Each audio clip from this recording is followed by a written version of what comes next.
Kakek kok tega kakek sama anak-anak? Waktu dia melawan kakek nggak kasihan? Karena agak-agak Hah? gimana gitu. Kek, kenapa kok tega nih? Kok apa nih nafsu? Nafsu. Berapa kita kan Mm-mm. Undang-undang apa yang kita nomor bilang 35 udah hilaf lah kita bilang.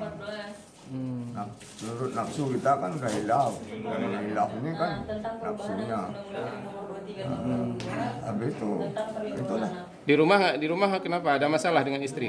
Di rumah kalau di rumah istri aku kerja siang malam. Jadi kita nggak ada sempat. Orang tuh nggak sempat layani saya. Kenapa sama anak-anak kan ada yang dewasa? Kita nggak ada kawan dewasa, kawan anak-anak. Nggak membayangkan tuh gimana kalau cucu kakek yang kayak gitu? Hah? Nggak nyesal kakek? Saya misal, cuma Nyesal? Nggak terbayang kalau cucu kakek yang digituin sama orang lain? Nggak terbayang kayak gitu. Ah. Sekarang apa kakek? Tobat?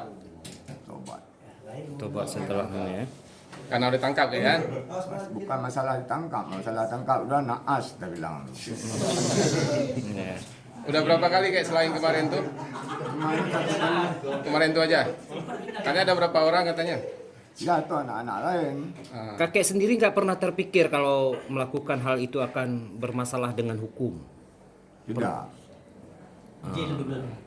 Berarti sudah dikuasai oleh hawa nafsu kakek. Ya, Kenapa dengan anak-anak itu ya? Jadi pertanyaannya.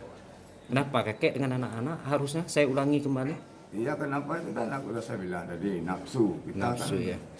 betul, hawa nafsu. Kalau hawa nafsu ini nggak ada istilah masalah. Oh itu anak-anak nggak ada. Kalau nafsu ini nggak ada cerita itu masalah. Oh ini anak-anak itu dewasa itu orang tua nggak ada. Tidak ada seperti tidak ada beban kakek menyampaikan. Lancar maksudnya wawancara lancar. Kayaknya memang ya macam mana kalau Bagi-bagi istri itu ini. silakan minum dulu bang, bang.